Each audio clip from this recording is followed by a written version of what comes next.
Me voyez-vous bien? Hello everyone. Dites-moi dans le chat. Parfait, parfait. Alors, je reconnais quelques noms de personnes proches de moi, même parfois dans le passé. Michel, cher artiste, je te salue. Catherine, bon, je me sens à la fois en comité de proches et en même temps, je suis sûre que je vais découvrir des têtes nouvelles. Bon, ok, alors, je vais passer… Bonjour Anne. Bonjour Anne, heureuse de te voir en ligne. On va passer au slide tout de suite, ça vous va? De toute façon, vous me verrez toujours dans un petit coin, normalement, si tout est bien fait. Je vais vous demander de vous présenter dans le chat au fil des conférences. Je vais passer directement à la conférence. Bonjour Edith, nous sommes rencontrés il y a longtemps à Legrand avec Éric Bessodou. J'avoue que je ne me souviens plus. Éric Bessodou, Sandrine, ça ne me dit rien. Bon, alors, je passe au slide. Je vous ai toujours dans le chat. Donc, le sujet du jour, nous, les femmes d'exception, les clés de la reconnaissance au sommet. Quel sommet, me direz-vous? Est-ce que c'est le sommet social? Est-ce que c'est le sommet de soi-même? Le sommet de son art et de sa passion? Je crois que tout ça est fortement relié parce que quand on est au sommet de son art et de sa passion et de ce qui nous emporte, on arrive toujours à émerger de la foule. Alors, je me présente comme une insider du luxe sur cette slide parce qu'en effet, j'ai quand même passé plus d'une décennie entre Cartier, Yves Saint Laurent et Descamps et j'ai vraiment été formée au goût de l'excellence. Mais on en reparlera. Et aujourd'hui, ce que je vous propose, c'est de découvrir les clés stratégiques qui font la différence entre être reconnu et simplement réussir. C'est-à-dire être quelqu'un qui finalement représente une forme de repère, de modèle, de rôle modèle, ou simplement réussir, mais dans l'anonymat. Et je pense qu'on a de plus en plus besoin de femmes qui sont des rôles modèles, qui inspirent. Donc, la reconnaissance, ce n'est pas une affaire d'ego, c'est une affaire d'influence et d'impact dans lequel on peut prolonger ce que nous sommes et ce à quoi nous croyons. Déjà, est-ce que ça vous parle, cette courte présentation de ma vision du sommet et de ma vision de la reconnaissance?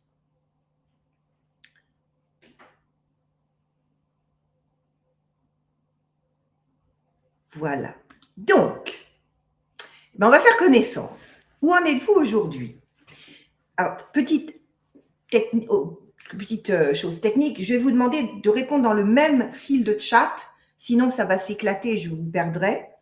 1. Quelle est votre situation professionnelle actuelle et votre rôle? Vous êtes dirigeante, entrepreneur, cadre, en transition professionnelle, artiste reconnu comme par exemple Michel qui est en ligne.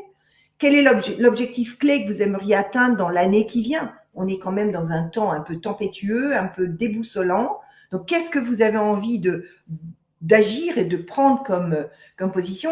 Plus de visibilité, une évolution de carrière, prendre la parole, lancer un projet, que sais-je? Et 3, quel est le principal frein qui vous empêcherait de l'atteindre en ce moment? Manque de reconnaissance, d'opportunité, syndrome de l'imposteur, manque de réseau, manque de clarté, manque de vision, peur du regard des autres, que sais-je. Donc, sur le même chat, vous me mettez 1, je suis artiste, 2, mon objectif, c'est plus de visibilité, par exemple. 3, ce qui me freine, c'est… Donc, vraiment, ça va me faciliter si vous mettez tout dans le même chat. Par exemple, Luli, directrice technique, ok, mais si je veux retrouver la suite, il va falloir que je refasse tout le chat pour retrouver votre nom. Donc, vous me mettez dans le même chat, donc vous ne passez pas à la ligne, vous le mettez ensuite. Hein. Pouvoir prendre ma vraie place en termes de responsabilité. Voilà, comme le fait Carole, j'aimerais pouvoir prendre ma vraie place. Frein principal, habitude d'être écrasé par des hommes depuis des années. Parfois, c'est familial. Quand on se sent écrasé par des hommes depuis longtemps, on peut avoir dans sa lignée, dans notre histoire de vie, une sorte de fréquence de ça. Hein. Donc ça, c'est intéressant. Jessie, avocate, objectif, créer mon propre cabinet. Principal frein, manque de réseau. Voilà, parfait. Vous voyez comme ça, si j'ai tout en un, c'est plus facile pour moi. Entrepreneur, dit Agnès, plus de visibilité, syndrome de l'imposteur. On va travailler, je vais faire un petit sondage sur le syndrome de l'imposteur, parce qu'il n'est pas le même pour tout le monde. Directrice artistique, plus de crédibilité, merci d'avoir repris, oui. 3, syndrome de l'imposteur, manque de confiance, dit Luli. Alors, entrepreneur en digital, bosser mon chiffre d'affaires, donc avoir plus de visibilité, cesser d'avoir le syndrome de l'imposteur. C'est fou, le syndrome de l'imposteur, il revient au travail. Entrepreneur, manque d'opportunités. Alors, ces opportunités, c'est souvent lié à la visibilité, ça peut être lié au projet, sa nature, sa clarté, son bon positionnement ou pas.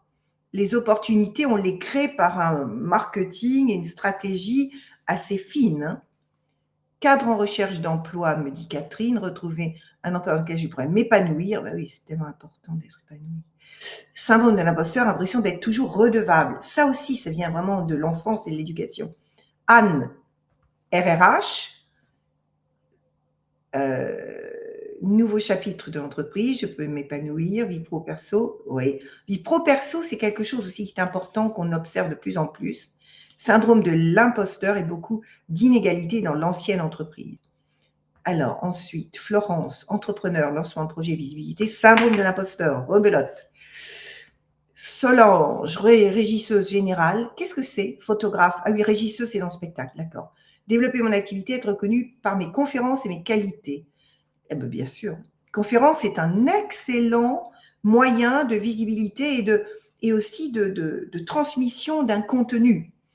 Ancienne responsable, recherche active en Suisse, manque de réseau.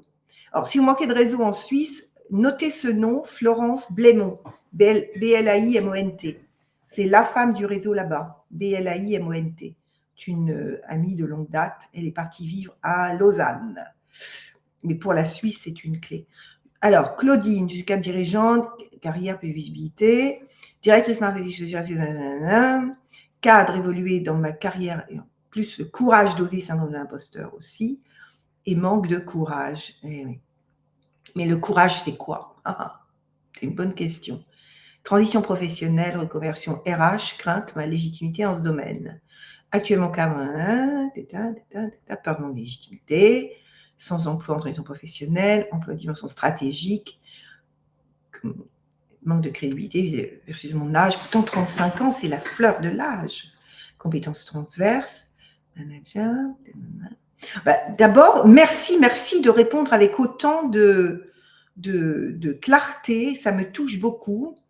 Mais c'est à la fois formidable pour moi parce que je sens à peu près le pouls de mon audience, comme j'aime bien dire, mais aussi parce que ça vous amène à vous poser la première question clé. Qu'est-ce que je veux? Où j'en suis? Et qu'est-ce qui me freine? C'est toujours les questions qu'on doit se poser. En tout cas, ce que je vois, c'est le syndrome de l'imposteur, il est quand même récurrent. Bon, on avance. De toute façon, on aura un moment d'échange dans lequel vous pourrez me poser des questions plus précises. Le problème que j'observe depuis des années, c'est que beaucoup de femmes arrivent au sommet de leur art, au sommet de ce qu'elles considèrent ce qu'elles peuvent faire de mieux, mais ne sont pas perçues à leur juste valeur. Moi, je mentore beaucoup de directrices générales et de personnes qui sont vraiment à des niveaux importants. Et même là, en COMEX, en CODIR, on le ressent. Elles ont la sensation, ou c'est parfois un fait, de ne pas être perçues à leur juste valeur. Il y a une différence entre la reconnaissance et la performance. On peut être très performant et pas reconnu. De même qu'on peut être reconnu sans être totalement performant. Et ça, c'est autre chose. Et j'ai observé que beaucoup de femmes travaillent plus dur que nécessaire sans obtenir la place qu'elles méritent. Je l'ai moi-même quelque part vécu à certains moments de ma carrière. Alors, pourquoi certaines femmes deviennent des références quand d'autres restent dans l'ombre malgré un talent équivalent? On voit bien, et je fais beaucoup d'articles en ce moment sur mon LinkedIn, que je vous invite à aller voir, parce que j'ai décidé depuis quelques mois de prendre plein d'exemples de femmes qui sont hors normes. Le dernier que j'ai adoré faire, c'est sur quelqu'un qui a bercé mes 5 à 7, c'était 7 sur 7, en fait, c'était Anne Sinclair. Et donc, je fais beaucoup d'analyses, je fais Coco Chanel, etc. Ce qui me passionne, c'est d'aller voir qu'est-ce que ces femmes qu'on connaît toutes, on peut aimer ou pas leur trajectoire. Par exemple, Coco Chanel, il y a quand même des zones d'ombre sacrément aiguës. quand on voit son histoire par rapport au Wertheimer et pendant la guerre avec son amant nazi. Mais au-delà de ça, ces femmes qui ont pris tant de place et qui ont occupé, qui ont laissé une empreinte, une trace, qu'est-ce qu'elles avaient particulier? Et ça, c'est une question que j'amène à vraiment se poser au fil de mes articles. Donc, si vous ne les avez pas encore suivis, prenez les 3 derniers, je pense que vous allez en tirer beaucoup de petites clés.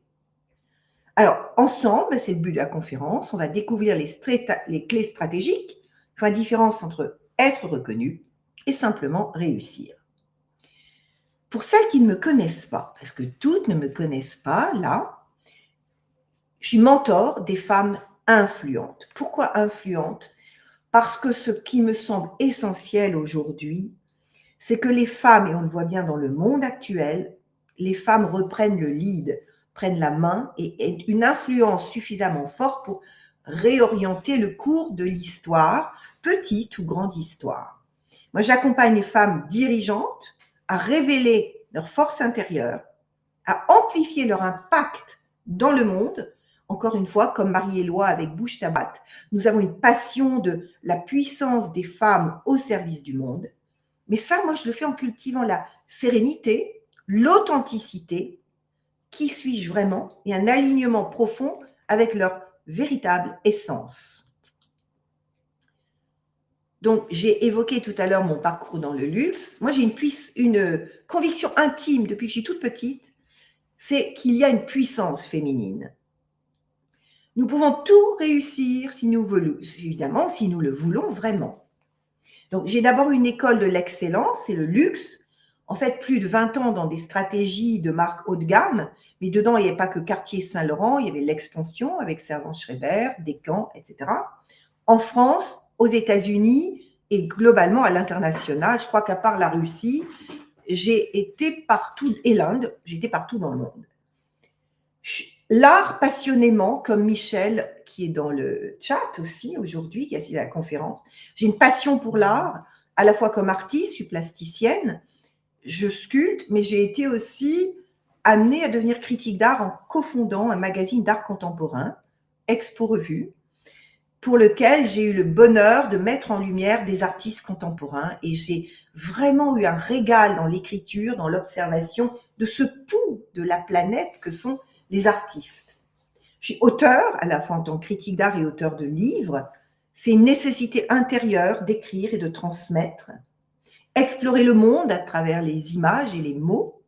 Inclassable, c'est mon dernier bébé. Je l'ai sorti il y a 1 an maintenant, Itinéraire d'une chamane contemporaine. Et dans ce livre, je retrace comment j'ai pu découvrir mes multiples artistiques, chamaniques, professionnelles dans le marketing et la vie. Et donc, en fait, c'est 21 nouvelles, dont 2 ont eu le prix de la nouvelle, qui retracent un parcours de femme. Donc, si vous avez envie de découvrir ce livre, Inclassable, Itinéraire d'une chamane contemporaine, libre à vous, c'est facile à trouver. J'ai un très beau cadeau dans ma vie, c'est l'autisme. Mon filleul Maxime, qui a maintenant 45 ans, est autiste. Et par lui, comme il est mutique, j'ai été amenée à découvrir la parole derrière le silence, découvrir et me mettre en liaison d'âme à âme. Et je pense qu'il est une des articulations de ma partie chamane, dont je vais parler après. C'est au-delà du langage, en fait, l'âme se révèle. Donc, ça m'a permis d'aller vers une formation thérapeutique et petit à petit de découvrir aussi mes talents de chamane. D'ailleurs, on m'appelle Lady Chamane. Et je suis amoureuse depuis, 45 ans du même homme. Et je suis une hédoniste radicale. Pour moi, le goût du beau, dans ce qu'il a parfois très simple, parfois beaucoup plus fancy, le goût du beau, c'est l'art de savourer l'instant présent. C'est la présence. Chez moi, ça prend ce format-là. Bon. Et j'ai reçu en 2024 un prix d'honneur qui est Influential Women in the World. Et ce prix illustre que quand on ose se mettre en lumière avec passion, on est repéré. Et dans ce repérage, on invite d'autres à se montrer. Mon sujet, c'est ça. Find your leadership DNA and shine. Trouvez votre ADN de leader, de femme influente et rayonnez. Quand j'étais chez Cartier en 88, Alain-Dominique Perrin, mon PDG, me dit « Tu sais pourquoi je t'ai recruté, toi ? Parce que tu es un mec. » C'est vrai que je m'habillais comme un mec, oui, ok, mais j'étais une femme. D'ailleurs, j'ai mes bébés. Bon, mais je viens d'un monde où être super bien, c'était être un mec. Et avec le recul, maintenant, mon sujet, c'est la puissance féminine. Il fallait bien que je renvoie la balle. Mais, parce que quand il m'a dit ça, je t'ai recruté parce que tu étais un mec, eh ben, j'ai ressenti une fierté. Yes, je suis dans le club des mecs. Avec le recul, c'était en 88, donc vous voyez, ça fait quand même un bail. Hein. Je me dis, mais Edith, enfin, si ma fille me disait ça aujourd'hui, aucune chance qu'elle me le dise d'ailleurs, je bondirais. Mais à l'époque, je viens d'un temps où c'était la référence. Je suis aujourd'hui la mentor de la Fédération internationale des universités catholiques, c'est-à-dire que je mentore les présidentes et rectrices d'universités partout dans le monde, l'Inde, les États-Unis, l'Amérique du Sud, le Canada, l'Europe, même l'Australie. J'adore assister aux assises de la parité où il m'arrive d'intervenir parce que là aussi, on est dans la puissance féminine, mais en parité avec les hommes, complément parité, comme je dis souvent, c'est-à-dire ce duo extraordinaire qu'on peut avoir avec des hommes qui reconnaissent notre puissance et laissent aussi de la place, nous laissent prendre notre place, comme l'a fait toujours mon père. J'ai un père qui m'a toujours dit, mais prends ta place. Je sais, il m'écrivait, alors que la plupart de tes contemporaines vivent en monochromatique, tu as choisi une vie haute en couleurs, vas-y, fonce. Et c'est ça que j'ai envie de nous dire. Si vous voyez autour de vous des femmes qui vivent en monochromatique, dans la peur, vivez en couleurs, foncez. On a besoin de nous. Donc, j'interviens au MEDEF, j'interviens à Londres, au Women in Real Estate Forum, pour les femmes dans la haute finance. J'ai eu mon prix l'an dernier au Ritz, qui m'a beaucoup touchée et amusée. Alors, revenons au sujet. La reconnaissance, elle ne se demande pas, non, elle s'incarne. Ça veut dire que réussir, c'est accepter d'être visible. Donc la peur du regard des autres, la peur du jugement, la peur de la visibilité, c'est le premier écueil à régler. Rayonner, s'autoriser à exprimer cette puissance, cette joie, cet enthousiasme, cette vision que l'on a. Inspirer. Inspirer, c'est dire à l'autre, viens, je t'embarque, tu viens avec moi. C'était, je crois, Sheryl Sandberg qui disait, si on vous laisse une place à bord d'une fusée, ne demandez pas de quelle place il s'agit, montez à bord. Inspirer, c'est dire, tu montes à bord avec moi, on y va. Moi, c'est pour ça que je fais ces conférences. Ces conférences, c'est un peu mon cadeau au monde, parce que ce sont des conférences qui sont tout à fait offertes, pour lesquelles vous pouvez aller venir savourer des petites pépites, mais c'est important. C'est ça qui fait qu'on inspire et réaliser des grandes choses. Et oui, moi je crois que j'ai toujours voulu réaliser des grandes choses. Ce qui ne veut pas dire que je n'avais pas peur. J'ai un syndrome de l'imposteur énorme, proportionnel à ce qu'était mon ego. Vraiment. Mais j'ai fait. Parce que quelque chose dedans me poussait. Si je n'ai qu'une vie, je veux qu'elle soit la meilleure possible. En tout cas, je n'en ai qu'une à ce jour que je connaisse. Je suis née, je vis, je partirai. Dans cet espace-temps qui est infinitésimal à l'échelle de la planète et du monde et de la grande histoire, qu'est-ce que je peux faire et laisser comme trace? C'est très important. Je crois que c'est le présupposé de toute femme qui accepte de se connecter à sa puissance féminine et de lui dire, allez, on y va. Toi, ma puissance féminine et moi avec mes peurs, avec mon passé, mais on y va.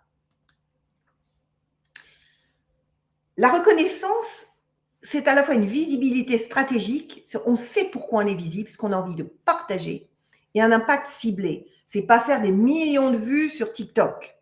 C'est savoir à qui on veut s'adresser, et pourquoi et comment.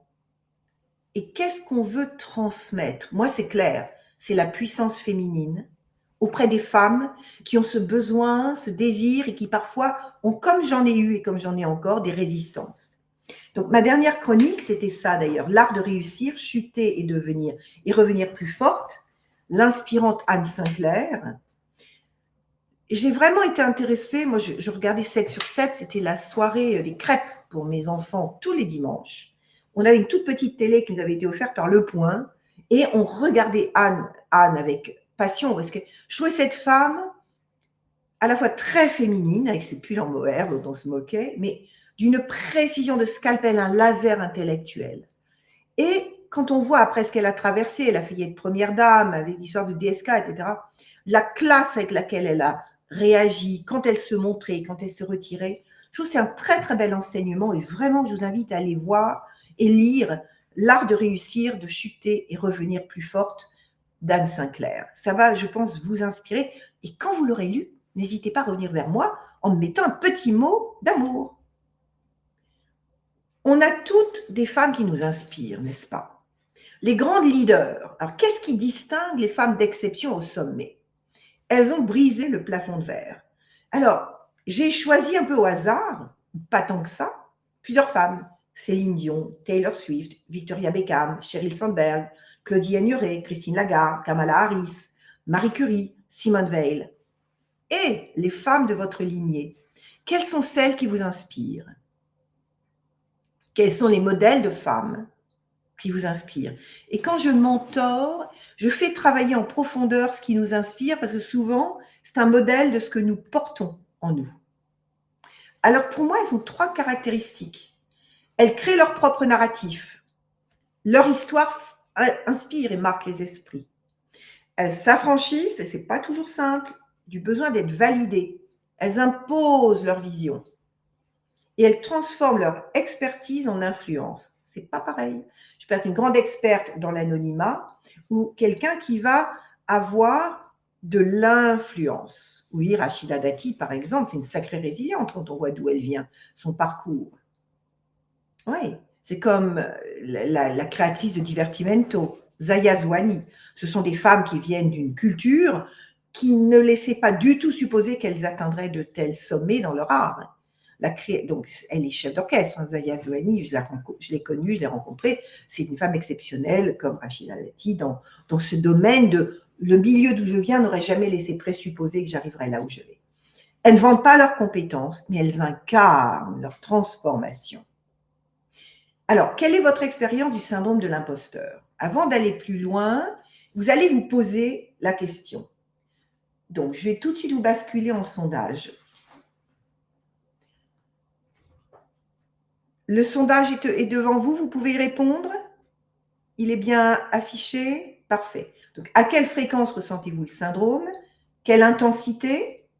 Quelles sont les principales sources de votre sentiment d'imposture? Et quels soutiens considérez-vous comme les plus efficaces? Alors, allez-y. Donc, au fur et à mesure, déjà, ce que je vois, c'est parfois, souvent, il n'y en a pas une qui met jamais, ça me rassure, vous ne mentez pas. Modéré à fort, voire très fort, d'accord. Voilà, c'est fou. Quelles sont les principales sources? Peur du jugement des autres. Le premier, c'est perfectionnisme et auto-exigence excessive. Comparaison avec des modèles perçus comme plus compétents. Et soutien, mentor, réseau, développement personnel, expérience, validation, feedback. Oui, là, c'est à peu près équivalent. OK. OK. L'expérience et l'exposition aux défis, mentor et coach sont à peu près équivalents. Ouais. Comparaison avec les modèles perçus comme plus compétents et auto-exigence excessive, c'est tellement féminin. Alors, pour Vassner, vous aurez le replay si vous m'envoyez un mail. J'envoie le replay sur demande. À quelle intensité? En modéré, fort, voilà. Bon. Vous avez tout terminé? Je peux fermer ou vous voulez vous continuez à répondre?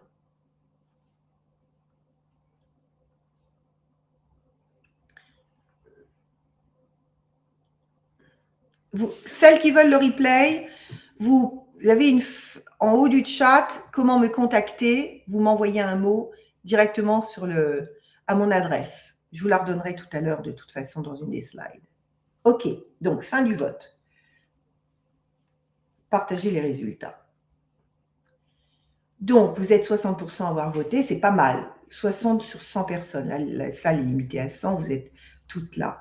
Donc, parfois à souvent, ok. Intensité modérée à forte, voire très forte. Principale source, ce qui domine, c'est perfectionnisme. Merci, mesdames. Syndrome du perfectionnisme, c'est vraiment, on l'a toute. Comparaison avec des modèles perçus comme plus compétents, ce qui va de pair, et peur du jugement des autres, peur de ne pas être à la hauteur d'un nouveau défi. Alors ça, c'est la phrase de cette femme de la haute finance à Londres qui disait « If you haven't got imposter syndrome, it means that you are not stretching out ». En fait, si vous n'avez pas le syndrome de l'imposteur, c'est que vous n'êtes pas en challenge intense, donc c'est un peu normal. Les nouveaux défis génèrent le syndrome de l'imposteur puisqu'on a moins de repères, de réussite passée. Donc c'est normal celui-là. Alors, mentor, technique, expérience. OK. Oui, c'est une bonne nouvelle. Donc, nous allons revenir au slide. Oui, vous voyez, le syndrome de l'imposteur, il est quand même très présent chez nous. En fait, c'est un levier d'excellence, et c'est la phrase que je vous citais. If you haven't got imposter syndrome, it means that you're not stretching out. C'est ça. Donc, vous avez mis vos freins, on va aller travailler là-dessus. Alors moi, je propose une approche un peu particulière. L'art du zen. Imposer sa reconnaissance sans chercher à convaincre. L'influence ne repose pas seulement sur le talent. Ce serait trop simple puisqu'on est toutes talentueuses. Mais sur la posture zen et la visibilité. Et la posture zen, c'est pour ça que j'ai choisi cette image, c'est une façon finalement d'être à la fois dans le détachement et la présence. C'est-à-dire qu'on concentre son énergie sur l'intériorité et la puissance, l'écoute, l'observation, mais pas forcément sur « je veux absolument être visible ». Alors, quelles sont les erreurs classiques qui empêchent la reconnaissance? Souvent, on a trop d'expertise technique, mais on n'a pas de stratégie. Oh, mais disons qu'il y a une faute. Stratégie de positionnement. Non, on sait qu'on est hyper bon, mais on ne sait pas comment le démontrer, où le placer, à quel moment l'exprimer, dans quel contexte et comment. On peut aussi attendre que la reconnaissance vienne naturellement. Notamment, j'ai vu ça beaucoup dans les entreprises. Oh, je vais être reconnue au moment de la prime et j'en aurai une superbe, je vais être augmentée. Et non, ça ne marche pas toujours comme ça. L'illusion du mérite, on l'a toute traversée. Il est important de stratégiquement mettre son expertise, sa qualité en lumière pour que ça se traduise en reconnaissance. Vouloir convaincre au lieu d'incarner son autorité. Oui, ça c'est important. Avancer masqué, ne pas assumer sa singularité. Et ouais, sa singularité. L'image, là, c'est Anthony Gromley, qui est un artiste que j'ai vu au White Cube à Londres, où on voit ces personnages qui se cachent. Et parfois, on n'ose pas montrer qui on est vraiment. Et je pense que c'est probablement ce qu'il y a de plus délétère pour nous.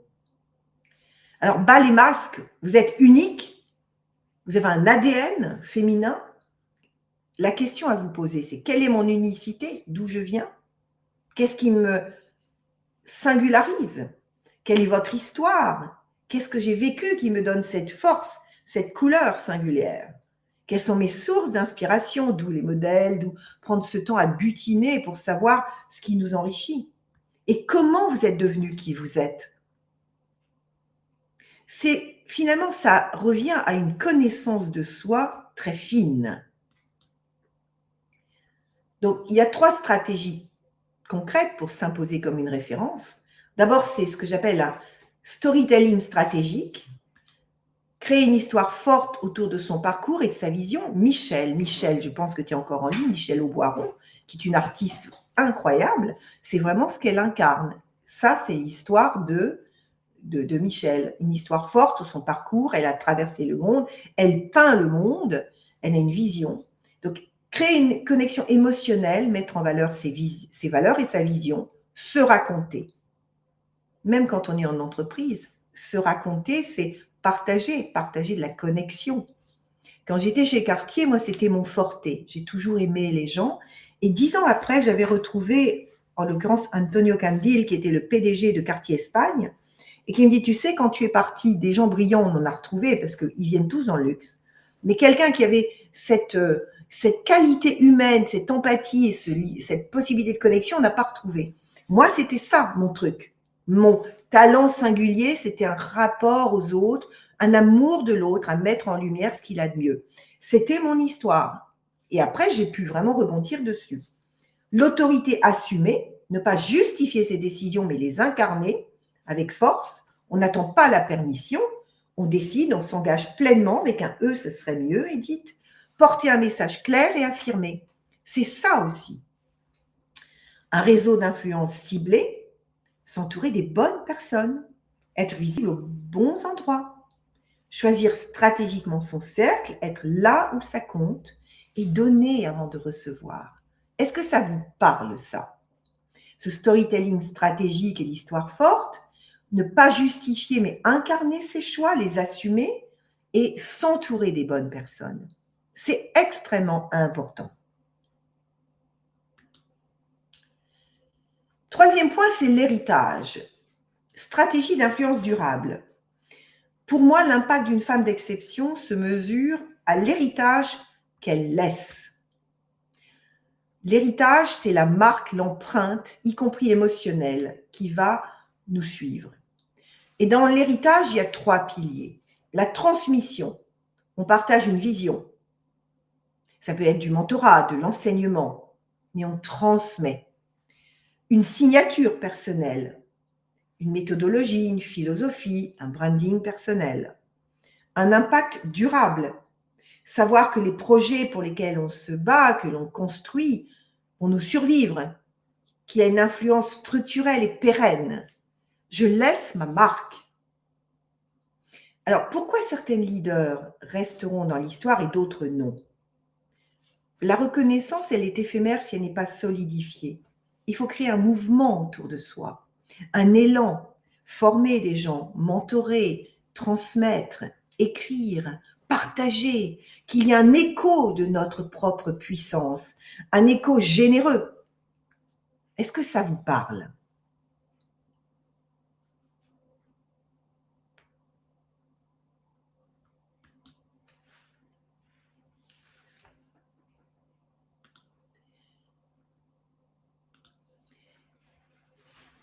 J'ai choisi 5 femmes qui ont écrit.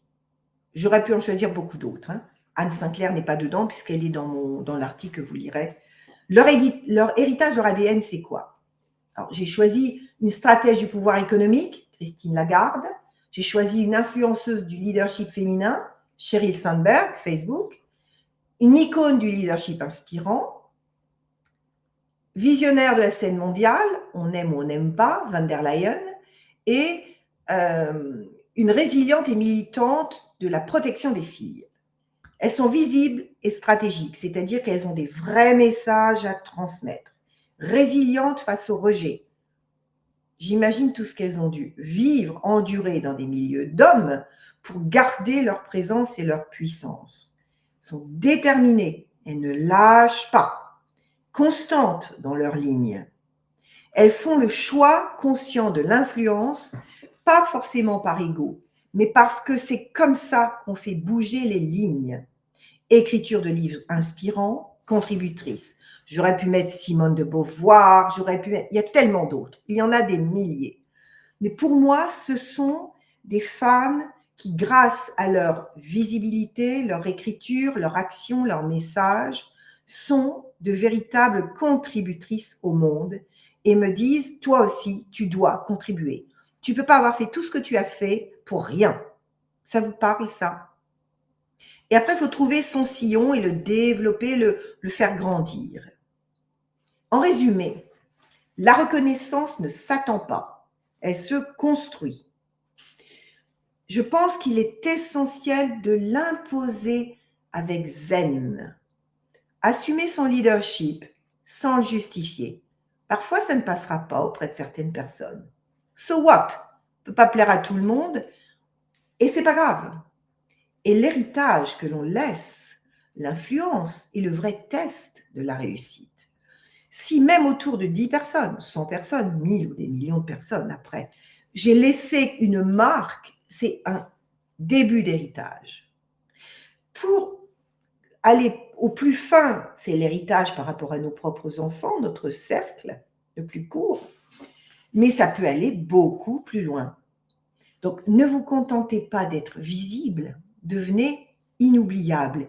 Inoubliable par une couleur particulière, une passion, une vérité, une authenticité, une énergie.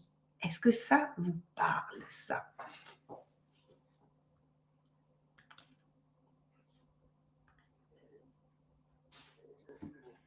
Plus qu'un positionnement, moi je vous parle d'un héritage à construire, d'une singularité à laisser briller. Tout au long de cette conférence, nous avons exploré comment transformer notre posture pour imposer notre connaissance. Mais plus qu'un simple positionnement, vous l'avez compris, c'est la marque, l'empreinte, le parfum qu'on va laisser, notre héritage. Alors, je vais vous partager quelque chose de très personnel, un message qui incarne cette quête. C'est un petit film. Ce que nous bâtissons aujourd'hui devient l'héritage de demain. Alors, je vous passe le petit film.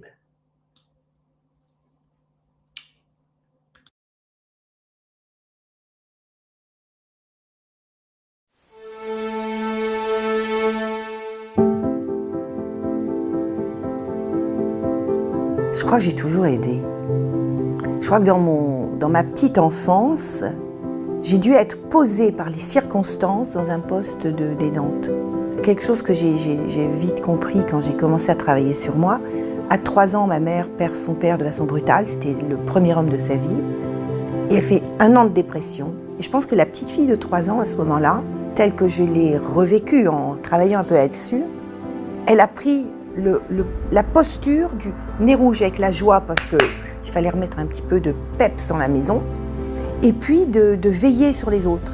Donc je pense que je suis devenue aidante parce que quelque part dans mon histoire, à un moment, la posture, l'attitude a été vraiment intégrée. Et puis après un long parcours, j'ai choisi de revenir à ma source, c'est-à-dire j'adore les gens et j'aime sentir que je ne suis pas là pour rien. J'ai compris en rembobinant mon histoire que j'ai toujours eu cette posture d'écoute, d'observation et de redonner du sens peut-être dans des choses qui parfois se hachaient. C'est-à-dire que j'ai toujours été un liant, que ce soit dans l'écriture, dans l'art, dans le marketing ou aujourd'hui dans mon travail de mentor, de conférencière. Ce que j'aime, c'est créer des passerelles, des liens et faire du sens. Quand une femme se révèle, c'est d'abord beaucoup de sororité. C'est-à-dire que je me sens en lien avec elle. La personne qu'on va accompagner, quelque part, c'est notre miroir.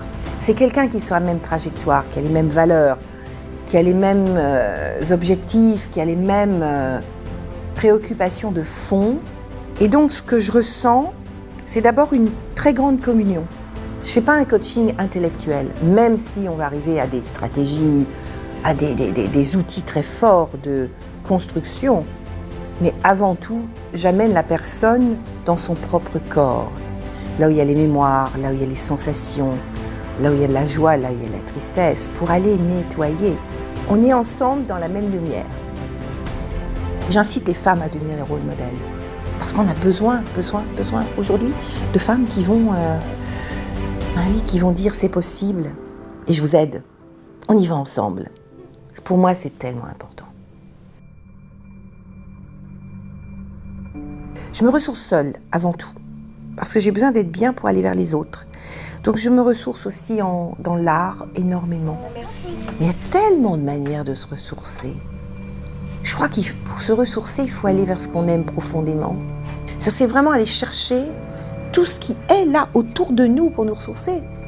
Christophe, mon mari, mon meilleur ami, est quelqu'un que j'aime profondément et qui m'aime. Et je crois qu'on a fait un choix dans notre vie, c'est vraiment d'être là l'un pour l'autre.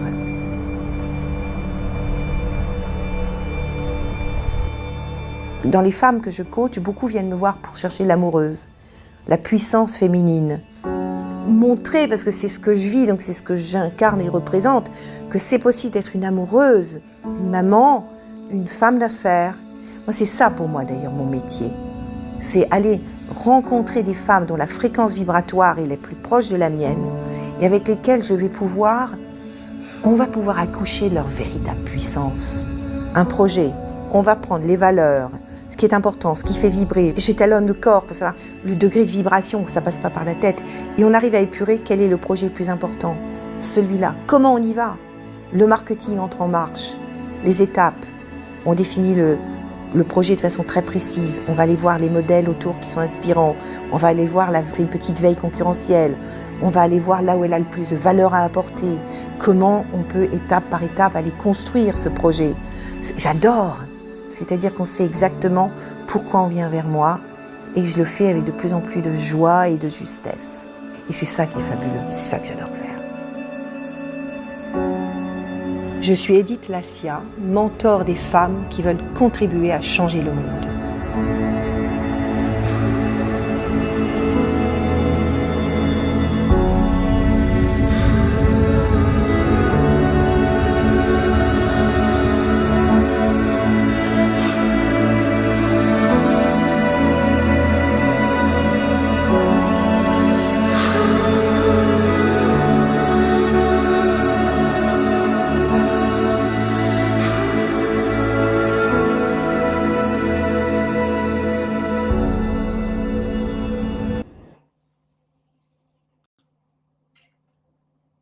Ouais, c'est un beau film. Il a été réalisé par Anne Sarkissian, qui est une cinéaste d'une sensibilité extrême, avec Yannick de Rennes. Et je leur ai vraiment laissé les coups des francs. Je leur ai dit, voilà, ils ont passé 3 jours chez moi, et dans ce lieu que vous voyez, qui est un logis du XIVe siècle. C'est là où je recevais jusqu'à présent pour mes mentorats. On va changer de lieu, on aura un lieu tout aussi formidable, je pense. Mais bon, c'est autre chose. Et donc, et en fait, je dis, voilà, c'est vous qui le faites. Aucun brief, en l'occurrence. Juste, essayez de mettre en lumière ce que je ne vois même pas de moi. Alors, donc, pour revenir à nos slides, ce film raconte une histoire, vous l'avez bien compris. Celle d'un lieu hors du temps où j'accompagne les femmes vers leur plus grande transformation. On parle de mes multiples talents. Moi, c'est l'écriture, l'art, ma passion pour le féminin, la force d'un couple inspirant qui me porte. Il est le reflet d'une expertise reconnue et surtout d'une vision. Donc, vous, maintenant, si vous deviez résumer en un mot, ce qui vous définit, ce que vous voulez incarner demain, quel serait-il? Gardez ces mots en tête en regardant ce qui suit.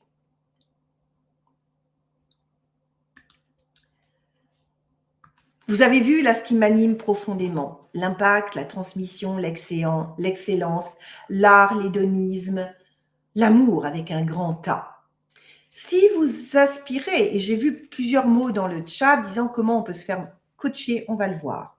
Si vous aspirez à franchir un cap et être perçu à votre juste valeur, mais surtout à reconnaître votre juste valeur, parce qu'avant d'être perçu, il faut la reconnaître en soi. Et c'est parfois le plus difficile. C'est aller reconnaître en paix, sans ego. Ça aussi, c'est un putain d'écueil, mais quand même, ouais.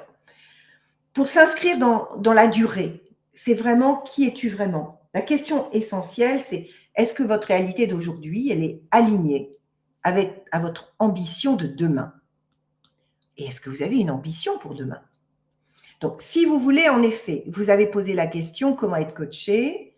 Alors, un accompagnement du niveau que je fais n'est pas forcément pour tout le monde. Alors, votre connaissance, elle est entre vos mains, je sens vous vibrer, vous avez envie, vous êtes touché, mon énergie apparemment vous plaît, sinon vous seriez parti. Mais ce mentorat s'adresse à vous si vous avez déjà un positionnement fort quand même, que vous soyez artiste, même si vous êtes entre deux missions, mais que vous ayez déjà un actif. Vous pouvez être dirigeante, experte, entrepreneuse reconnue, artiste reconnue. Vous souhaitez imposer votre influence, sans compromis, marquer votre empreinte. Vous êtes prête à investir sur vous-même pour un accompagnement de haut niveau. Et vous êtes disponible pour travailler en profondeur sur votre transformation. Moi, je vais vraiment chercher dans la profondeur ce qui vous définit, votre pépite, votre or. C'est ça que je sais faire.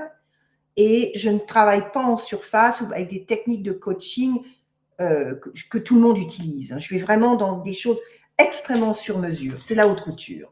Par contre, il n'est pas pour vous si vous voulez juste un conseil ponctuel ou une session unique, c'est pas mon truc. Il y a des gens très bien pour ça. Vous n'êtes pas prête à sortir de votre zone de confort. Là aussi, ne venez pas vers moi parce que ce que je fais est très singulier.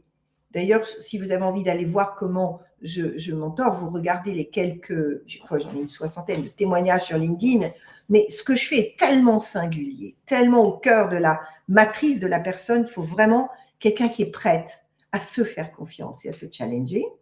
Puis si vous attendez d'avoir plus de temps, plus de confiance pour agir, ce n'est pas la peine de venir vers moi.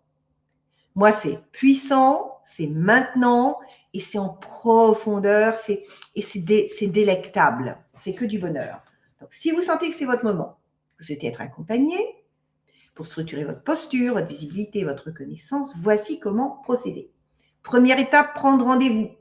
Donc, il y a une adresse en haut du chat que vous devez voir, edithlassia.com/me contacter. Est-ce que vous la voyez, cette adresse? On n'a pas la même vision. Est-ce que vous voyez cette adresse? Est-ce que vous la voyez? Parce que c'est ça qui est déterminant. Si on ne la voit pas, on est mal. Sinon, très bien. Donc, c'est là où vous cliquez.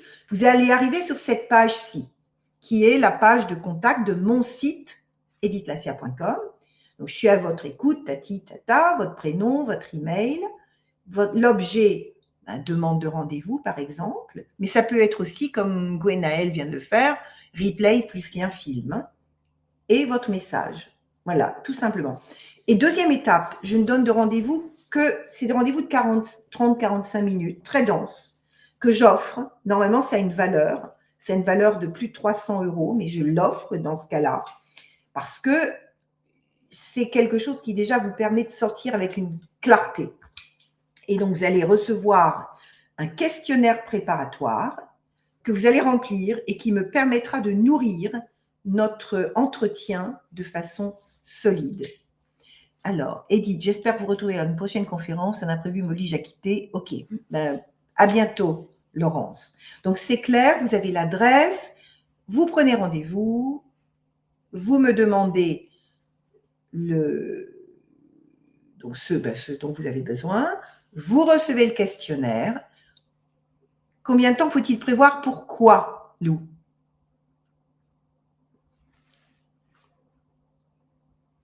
Pour l'accompagnement, pour travailler en profondeur, c'est entre 3 et 6 mois. Moi, comme je vais vraiment dans le cœur et après, c'est tellement puissant, je ne suis pas du tout pour les trucs courts. C'est pas mon forté. C'est pas ce qui m'intéresse. Parce qu'on bouge les lignes en profondeur, il faut le temps. Donc, 3 à 6 mois, c'est un mentorat. D'ailleurs, c'est même pas du coaching, c'est vraiment du mentorat. Et je peux même vous dire que pour certaines, ça fait 2 ans parce qu'elles ont compris que par exemple, un mentorat, c'est quoi avec moi? C'est d'abord un accès à des outils que j'ai construits sur mesure, dont un ikigai singulier, un travail sur votre histoire du fil rouge au fil d'or, un travail sur vos croyances limitantes, un travail sur vos modèles. Donc, je vous offre dans le cadre du mentorat des outils extrêmement efficaces que vous allez travailler vous-même. Ensuite, on a des sessions visioconférence. Selon la formule qu'on choisit, ça peut être 3, 6 ou plus visioconférence. Et la formule premium, c'est une journée VIP ici, près de La Rochelle, ou 2 ou 3. Voilà.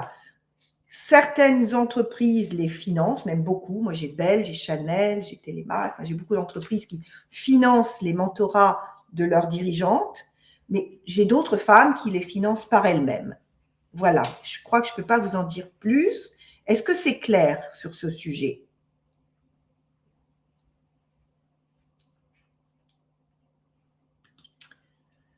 Donc, moi, ce que je peux vous faire, parce que ça fait maintenant des années que je le fais, c'est vraiment une promesse haute couture. Un mentorat pensé pour les femmes leaders qui veulent plus qu'une simple réussite, elles veulent laisser une empreinte.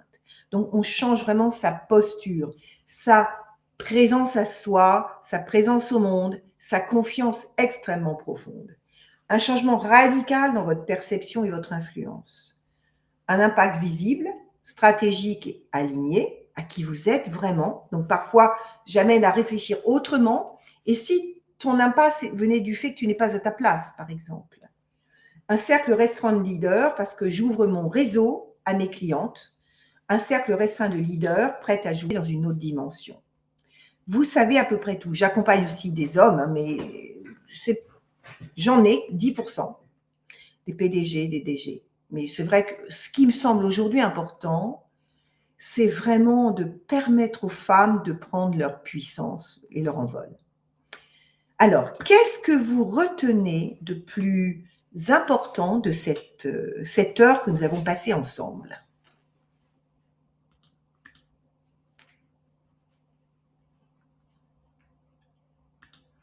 Et est-ce que vous avez une question ?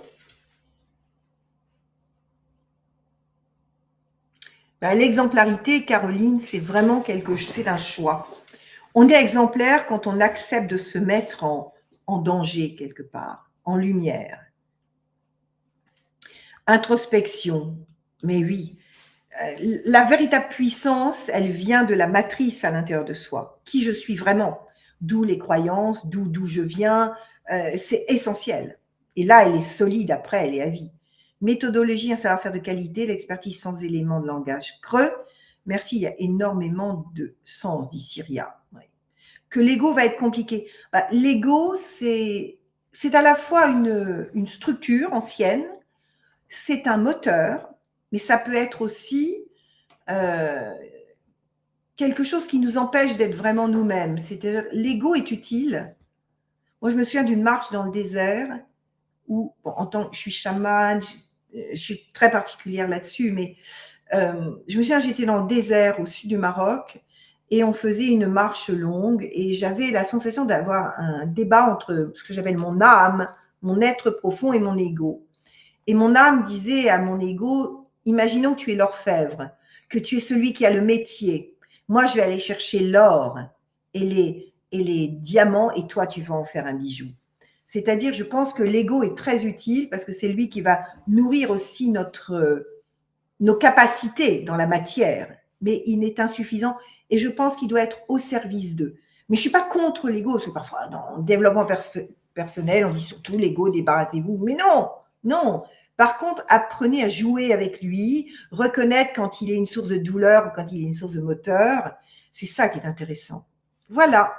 Osez prendre conscience de ses compétences pour avancer et briller pour soi. Parfait. Donc, si vous avez envie d'un rendez-vous, vous revenez, on est dans cette slide-là, vous écrivez sur edithlassia.com/me contacter, le lien que vous avez là, vous recevrez le questionnaire et on prendra rendez-vous dans la semaine qui vient. J'arriverai à trouver quelques créneaux. Est-ce que vous avez déjà été coaché ou mentoré, par exemple ? Qui l'a déjà été ?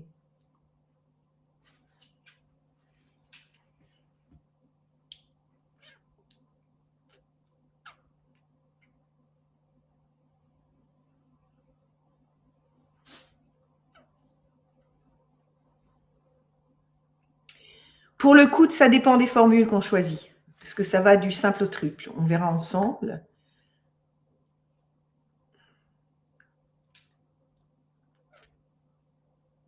Oui, bien sûr.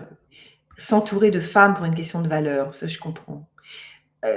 Moi, j'ai été mentorée par des hommes aussi, dont Jean-Luc de Bacter, mais qui a un féminin très fort. Et c'est vrai que, en tant que femme, en tout cas, qui ait traversé tout ce que j'ai traversé, à la fois dans l'art, dans l'écriture et dans le marketing de haut niveau, c'est vrai que je mentore autant que je coach, c'est-à-dire que j'emmène sur des chemins que j'ai moi-même traversés. C'est pour ça que c'est aussi puissant de travailler avec moi. C'est pour ça que c'est très puissant. Et que ce soit Chanel, que ce soit Belle, que ce soit tous ces boîtes-là, finalement, ils font appel à moi parce que j'ai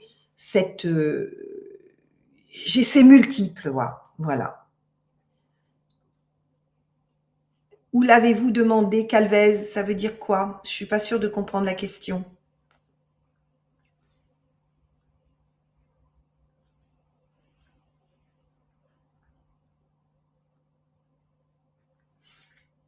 Bon, mais je vais vous laisser. Moi, 5, c'est bien. On a eu une belle heure ensemble et je vous souhaite un très beau week-end. Donc, dès que vous avez 1 minute, celles qui veulent qu'on aille plus loin, vous m'envoyez un petit mot que je regarderai dans le week-end. Prenez soin de vous et n'oubliez pas, trouvez du plaisir, des zones de plaisir dans la vie, parce que le plaisir, comme le sourire, c'est de l'ocytocine, c'est de l'énergie. On en a besoin. Ciao.